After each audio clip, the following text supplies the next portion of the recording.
are live. Welcome to GTFO. I haven't done one of these for a while. When did you last do one, You Simon did 2 Dalley? weeks ago. I don't think I did. I think I was away somewhere. I have a feeling I was away somewhere. What Oh you and no, Erin did it me and 2 weeks Erin ago. did it. Oh, how could I have forgotten that one? Yes, And you're right. it's been So, go on. no, it's been a long time since I was last on. It is because you've been on holiday, haven't you? I have been on holiday, yes, and I've Yeah. been very busy doing various things, not just holiday things, Yeah. busy things. Busy things. Oh well, I mean, we're always busy, aren't we? To be fair, there's never a day goes by when we're not. But anyway, we are here. Welcome to GTFO. This is Grow Traffic's fortnightly Facebook Live session. It also goes up on our YouTube channel. It also goes out as a podcast, so you can consume the content in any way that you like. So first of all, introductions. My name is Rachel from Grow Traffic, one of the directors, and yeah, lots of other things going on. Simon Dalley, who are you? I am Simon Dalley. I am a director of Grow Traffic 2 and various other things. So you're the main boss of Grow Traffic, apparently, aren't you? Well, it is my idea, was my idea, Yes, my we found idea, out. my fault. I have to. I'm the savior of the business, all that type of thing. Yes, the main boss. Yeah.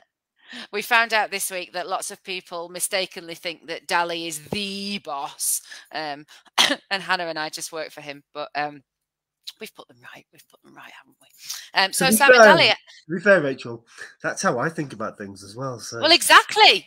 This is the point. This is exactly how you think about it, and that's what you tell everybody, and then everybody believes you. And because Hannah and I got bored of correcting you, we've let it mistakenly let this rumor fester. But anyway, we're going to correct it now. So I'm the boss. I started it. I do all the work, and everybody else works for me. So there we go. Anyway, Dalley, tell me one good thing that happened to you this week. Well, this is not digital marketing related, but digital marketing, building a digital marketing business has facilitated this. This week, we got 3 pigs.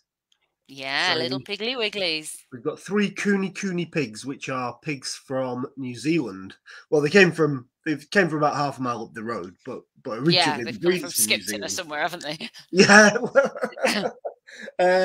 So we've got a few acres of land here. So there was a lady up in the other end of the village who unfortunately is separated from her husband and was having to get rid of all her animals. And she got a shout out. I said, Rachel has always wanted a pig since she was little. I'm going to make this happen. Yeah. So if my nanny could see me now. Anyway, yeah, so there we go. Pigs, good things. Now, the other good thing that's happened to Grow Traffic this week is that we have been pitching. So we've been putting ourselves on a plan for accelerated growth here at Grow Traffic. So those of you who know us will know that the business has grown in size over the last few years. We've taken on new staff. We've been going after bigger and better clients. But coming out of the pandemic, it's been tough for us, as it has been for every other business. And so we wanted to put a strategy in place that would enable us to grow. And we've been working with a mentor, and we've been doing some training and all sorts of different things to build the business better and to make us better as directors as well. And one of the things that came out of this was this opportunity to do a new type of, it's sort of networking, it's sort of lead gen, it's sort of a cross between all of those. But essentially we went and pitched to 5 big companies, biggest companies we've ever really pitched to before. Don't know too much about it yet, so we can't sort of reveal too much about how it went. But in the process of doing that, we have learned some things about pitching your business. And so we thought, well, this is a good opportunity to come on and share some of our learnings, because these sessions, they're not just us like telling people how to do things. Everything that we talk about in these sessions, the things that we've actually done ourselves, aren't they, Dalley? The things that we've put into practice in our business or on our website or with our digital marketing strategies or for our clients, the things that we found that have worked, and we're sharing knowledge rather than just telling people what to do. Isn't that right?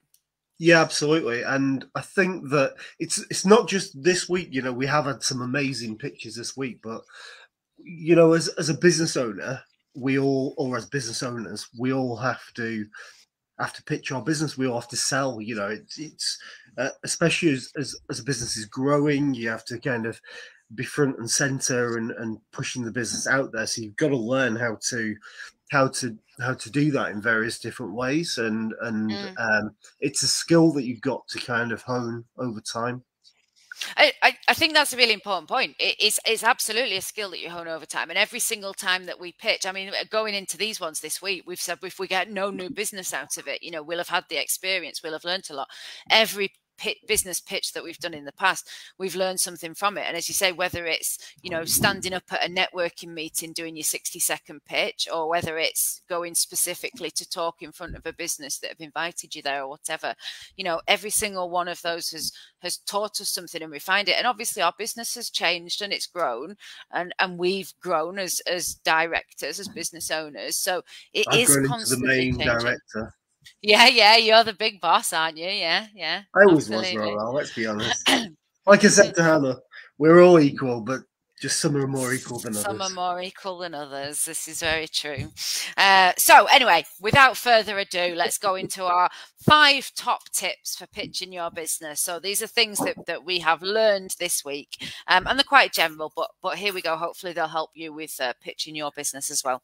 So number 1, we've put as our first top tip: choose wisely. Now, sometimes you don't always get the opportunity to choose who you're pitching to. Sometimes a company will come along, or a prospective client will come along, and they will ask you to pitch, and it's too good an opportunity to say no. Sometimes you're at a networking event, as I said, and you know the people you're pitching to are those who are in the room. You haven't chosen them or invited them.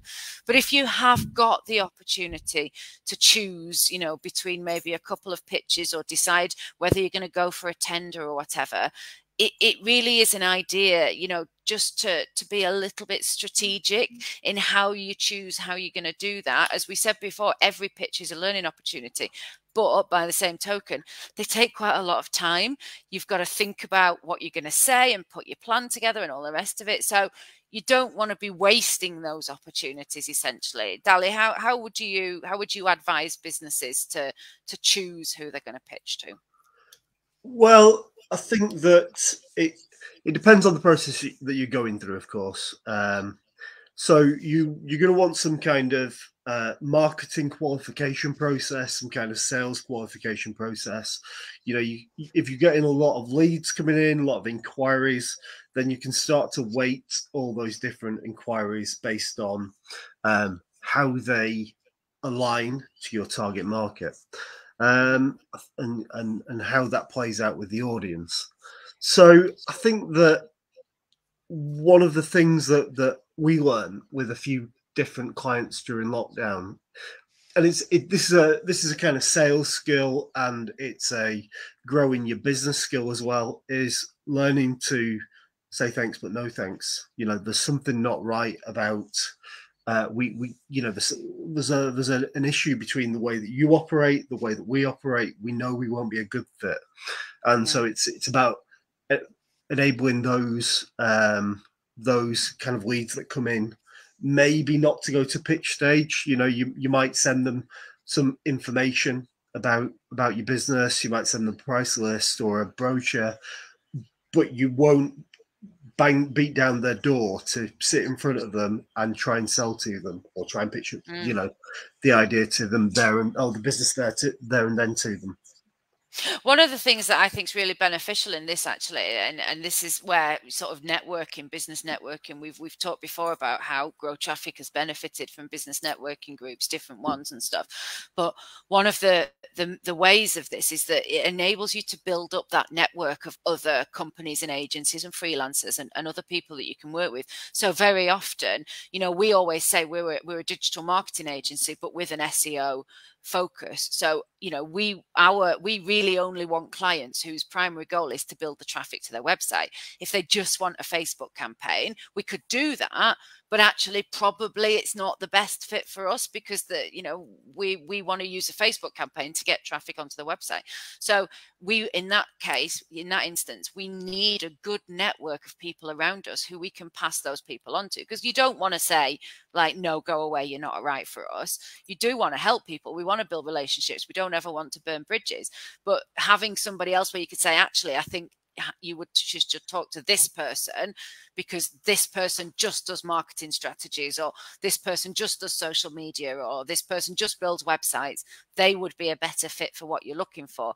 And part of learning how and when to do that, it's a little bit sort of learning yourself as you go along, but also it's a little bit about confidence as well, isn't it? Yeah, and I mean, I can think about various scenarios where I've not got it right, you know, and thinking back at the way that I've kind of handled things in the past, where perhaps I've let things die rather than kind of communicated and passed them on to other people and things like that. Mm. But yeah, it's a skill, isn't it? And it's being strategic, I suppose, is yeah. And it strategic should be part is the key. Yeah, it's part of your marketing and sales strategy. So one of the things we did when we're talking about being strategic this week was where we got the opportunity to pitch to 5 companies, but we were sent the briefs that 10 companies had sent in. All 10 of them were looking for an SEO agency, and they'd put a little bit of information in about the type of company they wanted to work with, how they wanted to work, and what they were looking for specifically. So, you know, backlink building, content strategy, whatever it might be.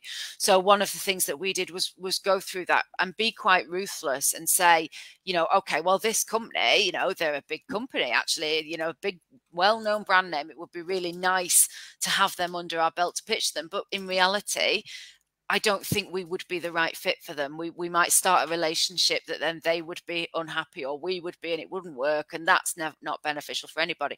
So we were really strict about, is it going to be a cultural fit? Does the way that we work, you know, how often we report back, how we work primarily via sort of email and WhatsApp messages and online systems and things, is that going to work for somebody? Are they going to want a weekly face-to-face meeting in London, for example, which just would be, you know, cumbersome for us to facilitate? And then again, you know, what skill sets are they looking for from us? And are they our strengths? Can we add value to those companies if we start working for them?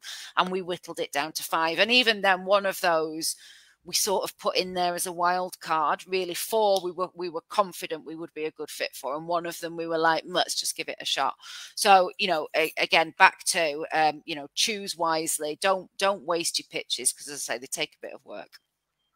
Okay, so tip number 1, choose your pitches wisely. Tip number 2, be prepared to be flexible. So what I mean by this one is, like, we went into this pitch, we knew each one was 20 minutes. I did a little slideshow presentation, but for this one, actually, they had ticked on the brief document that we'd got from the companies to say what they wanted. They could say either they wanted a conversational pitch, a presentation pitch, or a mix of both. And some of them had said, you know, various ones had ticked different things. So I did a presentation, just a really short one, 5 slides. That's all it had in it. But I was prepared to go in and not do that presentation, basically. I was prepared to just go in and chat to people and have a conversation. So, I mean, have you ever found this, Dalley, where you've had to throw out your plan at the minute you got in the room or anything? Yeah, plenty of times. I think that you know, you're fortunate in terms of the way that the process works that we've kind of been through this week, that you get some indication about what's going on beforehand. You know, sometimes you get approached by somebody who isn't really that knowledgeable about what the company wants or needs. Will give you some information and give you a bit of a bum steer, and so all the prep work you've done could be wrong. I remember once, actually, you'll remember this, Rachel, that we were talking. I mean, this wasn't a pitch, but it was kind of a conversation about a new website that we'd committed to building. And I knew that this guy was in a certain business, in a trade. So I went in, started talking to him about building the website for his business that I know he runs. And he looked at me, I could see his face, completely blank faced. And then when he started talking to me, what he actually wanted was a website to be built for his part-time business. But somewhere in the kind of communication that hadn't come across.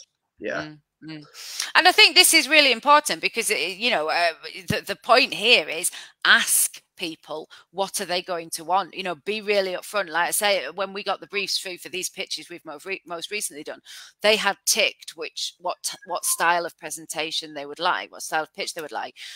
But I still asked them at the beginning of the conversation. I said, I've got a small presentation. How would you best like me to present to you? Would you like me to just talk to you and then you ask me questions? Do you want to ask me questions from the beginning? Have you got some specific things that you'd like me to cover? And even if you can do that at the point that you go into the pitch, but also do it before you get there. Don't be afraid to ask those questions of who's going to be in the room, how best do you consume information? What best would, do you want me to just come and chat to you? Do you want me to have a presentation? Do you want me to send you the presentation before I come to you? Be really upfront with people about how they are going to want you to pitch to them, because then you can make sure you're not going in there. The worst thing is going in there, doing a 20-minute presentation and boring the pants off people when actually you're just telling them stuff that they already know about your business because they've probably done a bit of research anyway. So don't be afraid to ask those questions, but also still be prepared that when you get in the room, you might have to throw all of that out the window. So just make sure you sort of know all of your options beforehand. Yeah, one of the other things that's kind of handy to think about as well is even now, even though we've gone through COVID, we've kind of learned as a business community to do much more kind of online meetings. There's still a lot of people out there who that initial meeting, they want a face-to-face meeting. They want to understand the chemistry, whether you're going to work together, whether there's just a good fit, a good feel. And that's something that a lot of people don't feel they can get from a Zoom meeting or a Teams meeting. So just bear that in mind as well. Ordinarily, we try and put people on Zoom meetings to start off with, but quite a few people do then say, actually, can we have a face-to-face rather than Zoom? I must admit, this was the one thing that I felt, the way that we've pitched this week. It was 5 pitches on Zoom over 2 days, and there was something lacking. You're right, you cannot quite build up that rapport with somebody. There were a couple of people that we had really good rapport with, had some really good conversations. There were others where it was just slightly harder because we were on Zoom and you couldn't just go in and have a chat with somebody. And also, the downsides of Zoom were that we weren't there with other companies. We didn't know who we were up against. We didn't know who else was pitching, what else they were saying, So it was very siloed and isolated. And actually, sometimes having those conversations with other agencies, our competitors, if you like, would have been just as useful potentially as meeting with the client. So yeah, there's benefits, pluses and minuses to both ways, aren't there? But again, ask the client what form is going to be best for them. Okay, so number 1, choose wisely. Choose who you're going to pitch to carefully and make sure you're not wasting your time. Number 2, be prepared to be flexible and be prepared to throw everything out the window at the last minute. Number 3, get the right people in the room. And sometimes, so what I mean by this one is on both sides, make sure the people who are pitching from your company are the right people that should be there. But also make sure that, you have less control over this, but try and make sure the people who you've got in the room on the other side are the right people as well. Again, don't be afraid to ask the question, are the decision makers in the room? Because if you're pitching to the people and then they've got to go away and have a conversation with their line managers, bosses, CEOs, whatever, you don't know that they are going to sell you with the same enthusiasm that you can sell you. So it's always better to get the decision makers in the room straight away so that you're then not giving it your all and that's not getting passed on and diluted. But in terms of what you can control from your own business as well, you know, make sure you've got the people in the room who are pitching to these companies who have got the relevant experience, who know about the things that you're going to need to chat about. So, for example, if you've got a certain sector, have you got a member of your team who's worked in that sector before, who could bring a little bit of sector experience or knowledge that's going to make you look good? Have you got somebody that's worked on a campaign that's very similar to the one that they're asking for? If so, get them in the room. Have you got somebody who's really good at talking? Obviously, if it's just you and you're the only person in your business, then fine, but maybe you've got a colleague or somebody you've worked with or an associate who you can bring in who can help you and just be there to back you up and to support you. Dalley, what have you found with this one about getting the right people in the room? It's an interesting one from a we're a digital marketing agency, so we can speak to business owners in smaller businesses. It just tends to be the business owner that deals with a lot of the marketing. As businesses get bigger, that kind of role, that function gets passed to other people. Eventually, a marketing manager will come in, or marketing assistant or somebody like that will start dealing with it. But a marketing manager ordinarily wouldn't be the person that will make the decision. It would still be the business owner. So you've got to understand that. Then you start to get to, if a business is growing a bit more, maybe you get to a head of marketing who's much more likely to be able to make a decision. But it really depends on how the company's structured, the personality and thought processes of the business owner or the C-suite. So you've really got to kind of get into that and try and understand the way that decisions happen. And one of the things that in our industry, anyway, when talking to marketers, and I'm sure this is the same in a lot of other industries, but if you ask somebody outright, are you the decision maker? Generally, they'll say, yes, I'm the decision maker. So it's about teasing that out of them and you know, to try and determine if they can make all these decisions. You know, it's more like who else should we bring into this? Who else needs to be, you know, contributing to us thinking about this? Questions like that will help you to, and it's just softer. It's just a bit less, you know, it's a bit easier for somebody to say, actually, if we bring the MD in as well, because he'll be really interested about this, rather than saying, oh, do you make the decisions? Yes. Or the, you know.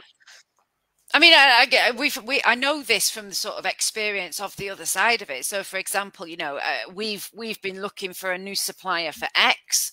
You know, Hannah will go networking at her business groups in Yorkshire. I'll go networking at mine in Lancashire. You'll do yours. Maybe we'll all have met a person that can do X, that can provide it. We then come back to our management meeting and you can't get that across to somebody. You've just got to go, right, well, this is what they offered. They can do this. They can do that. It's going to be this price. You can say, like, I really liked them. I thought we'd be a good fit, blah, blah, blah. But you know, if I'm feeding that back to you or Hannah, that means nothing to you two. You're just looking at the cold, hard facts. And so we had this with one of the pitches yesterday, actually. You know, we got on quite well with the guy that we were talking to, built up a rapport, fed him, you know, everything that he was asking for. We answered his questions and stuff. And then he said, right, I've now got to take this back to my team. It's not in my hands. You know, I'll feed back what you've said to me. And instantly you just know, well, that, you know, everything that all of that rapport that we've built up is pointless, because he's never going to be able to convey that to the people that are selling it. He's just going to go back and give them the plain hard facts of they've done this, they've worked in this sector, and they've done this for this client. That's all that's going to get passed on. So yeah, it's really important. Try and get as many decision makers in the room as you possibly can. Okay. But also, the other point, the other side of it, which you've mentioned, is the people that you bring with you. And generally, this week excluded, really, generally the three of us will go into different sales meetings based on the type of business that it is. We all kind of know that we pitch to, I don't know, different, like you will generally go into small businesses, I suppose, and you know, you understand that you're able to strike up that rapport really quickly. I quite often go into kind of head of marketing level type conversations. So we all work with different people, and then and also, I suppose, it depends if you've got salespeople. Maybe some salespeople work better with one type of executive than another. It's just about considering things Absolutely, like that. yeah, and this will be a little bit as well about that sussing out at the beginning. Having as many conversations with the person who you're arranging the pitch with as you possibly can, so that you can try and figure out who's going to be in the room. Because you're right, there's an element of sexism. So sometimes, you are better pitching to bigger businesses because they're going to buy more into your credibility as a man better than they're going to buy into our credibility as women. So and my credibility is the main boss.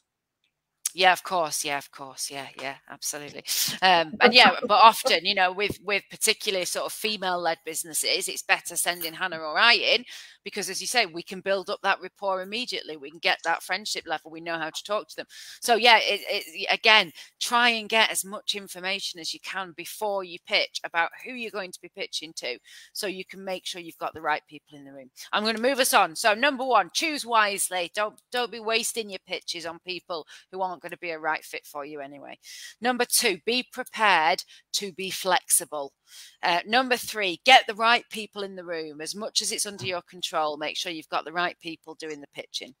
Number four, be relevant. And this is one of the key things, especially we found this week, our pitches were 20 minutes long. We haven't got time to waffle on about Grow Traffics does this and we stand for that and we believe in this and this is who we've got. You've got to just get straight to the point. You've got to think of, put yourself in the shoes of the person listening to you. What do they most need to hear from you? What do they care about? They don't care about what a nice, fluffy company you are, blah, blah, blah. They care about, are you going to be able to do what they are looking for somebody to do? So again, have those conversations beforehand. If you can get a brief, but try and figure out what are you going to be looking for, and then make sure you are tailoring your pitch so that you are answering those questions and meeting those needs, and looking at things as well, like relevant case studies, again, past experience in that sector or similar types of websites. I mean, there's nothing worse, is the Dalley, than when somebody's just waffling on about bollocks, just like I am now. Yeah, not at all. Yeah, there's nothing worse than that. I shut off like I just did then. Yeah. So what was I going to say? So yeah, it's also about understanding the objectives of the people that you're pitching to as well, and you can start to understand this when you talk to people based on the function, the scale of the business, and also just when you have those conversations, those initial conversations, and start to understand what's important to them. If you're speaking to a brand manager, for example, then you're probably not going to talk about direct acquisition kind of reporting and things like that, because a brand manager is thinking about the cumulative impact of activity.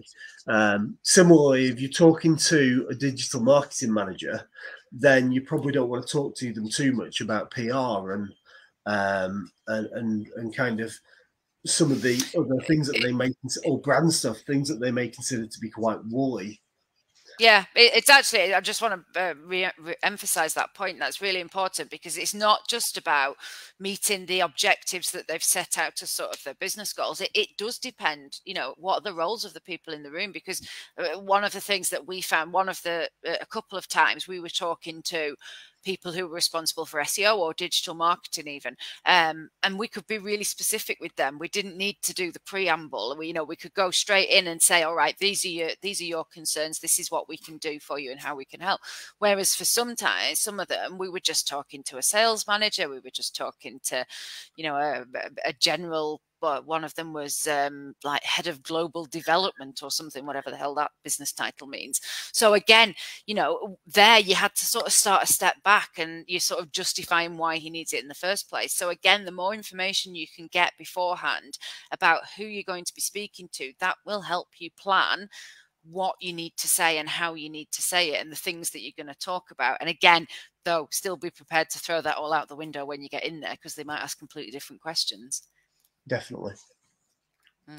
Okay, marvelous. Right. Well, there we go. Number one, choose wisely. Don't waste your pitches. Number two, be prepared to be flexible. Prepare as much as you possibly can, but be prepared to throw it out the window as soon as you get in the room.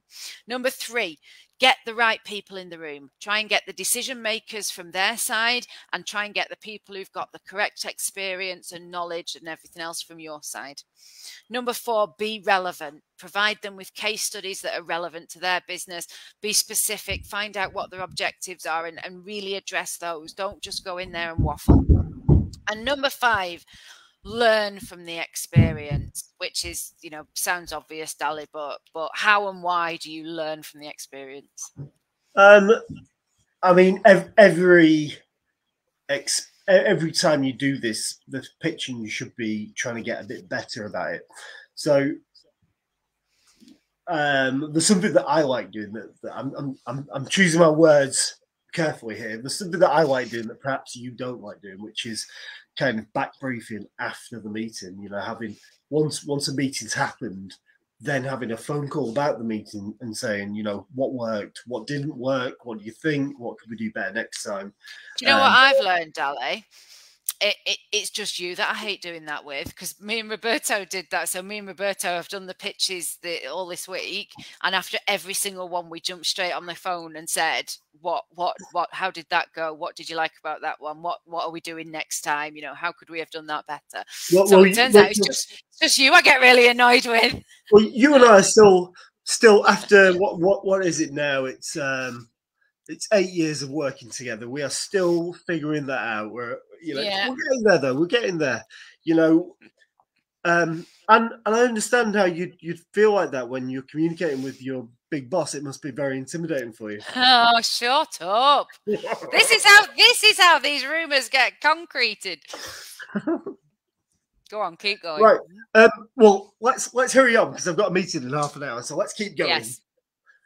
Yeah. Well, so yeah, I mean, that's exactly it, isn't it? Absolutely. Try and learn from it. If obviously, if you get the pitch, brilliant. If you don't win the business, ask the client, ask the person that you've pitched to if they can give you some feedback, and ask them to be specific, because their default response is just going to be, oh yeah, you were great, you weren't just the right fit at that time. So go back to them and say, I appreciate that, but please, I'd like to learn from the experience. Can you please be really honest with me about why you didn't choose us? Was it something to do with the way that we pitched? Did we not answer your questions? Just push them. They might be too busy, they might not have time, they might just want to move on. In that case, that's fine. But if you can get feedback, try and get feedback. The other thing is, as we've just said, talk to the other people that you were in the pitch with and ask them, what did you think? What went well for you? What could we do better next time? Maybe let's cut it short, and don't be precious. If people give you feedback, it's really important that you take a step back and are able to accept that feedback and take it as constructive criticism and learn from it, rather than just being really defensive and saying, well, I did my best and obviously it's their loss, they're just stupid. Just try and learn from it and try and be a little bit less sensitive about things. It's hard. Everybody hates taking criticism, but you've just got to try and do it, haven't you? Because that's the only way you're going to get better. And as we said at the beginning, all of this is a learning process, a learning curve. We've learned a lot in the last week, but also if we look at how we pitch the business now compared to how we were pitching it even 2 years ago, it's completely different, isn't it? It is, yeah. Okay, so 5 top tips for pitching your business. Number 1, choose wisely who you're going to pitch to. Obviously, you don't always have a choice, but if you have a choice, make sure they're going to be a good fit for you and it's going to be a good client. Otherwise, you're just wasting a load of time and effort that you don't need, and setting yourself up for rejection, which hurts. Number 2, be prepared to be flexible. So have everything ready, have your presentation ready, have your facts and figures and stats and everything ready to go, but be prepared to be flexible and ask the people you're pitching to, how best do you want me to pitch to you? Number 3, get the right people in the room. On their side, get the decision makers. On your side, get the people who've got the experience, who are going to bring the energy, who are going to represent you in a good light. Number 4, be relevant. So be relevant to the company you're pitching to and to what they want from you. Be specific about how you're going to help them and how much it's going to cost them and how long it's going to take them. And then if you can bring case studies and other relevant experience, then show that to them. And then number 5, learn from the experience. Even if it is a rejection, it's all a learning curve. It builds your confidence. It improves what you say at the next pitch. You know, again, if you can get feedback because it really will help you. But basically, be brave. Just go out and pitch. You know, there is nothing to lose apart from maybe a few hours and a little bit of worry. But, you know, you're only going to win those bigger businesses if you get out there and pitch to them, because otherwise, you know, it doesn't just magically come to you. Simon Dalley, final thought. I think that being strategic is important at the start of the process, and then you become more reactive as you go through the process. I think that's the key thing. And right to the end, you know, where you said, you know, don't be precious, because every experience will enable you to improve your pitching process. And it is a kind of process, isn't it? Even though I always say that I don't do processes, you know, that's for lesser bosses, obviously. But of course, yes. Dear me. Okay, well, my final thought then is, you know, these are not always pleasant, and everybody gets nervous about them, and everybody worries about pitching, and am I going to say the right thing, and what happens if I freeze, and all the rest of it. If you really, really can't do it, and you hate talking in front of people, and you think that you genuinely will let yourself and your business down if you do it, ask somebody else. This again is where having a good network of people is really good. There will be people who you network with, who you've worked with, people who you can lean on, who will come into the pitch with you. And some people will even do it for you. So, you know, ask around. Don't feel like you have to do it all by yourself, and get those right people in the room. But whatever, you know, just be brave and do it, because as I say, your business won't grow if you don't do it. Okay, that's it. Thank you very much. Thank you, Simon Dalley. Thank you very much. Big boss signing off. Oh, geez, you're very welcome. If you have watched this live, thank you very much. If you are watching it on catch up, please do still leave us a comment or ask us a question, because we will see it. If you are listening to this on a podcast, then please rate us and subscribe and tell your friends and all the rest of it. And if you are watching it on YouTube, then subscribe below, guys. And also leave us a comment, because we will answer it. That's it. We are out. We will be back in 2 weeks' time. And I haven't done the content calendar, so I don't know what we'll be talking about, but it will no doubt be exciting. Wave, Simon Dalley. Dalley out.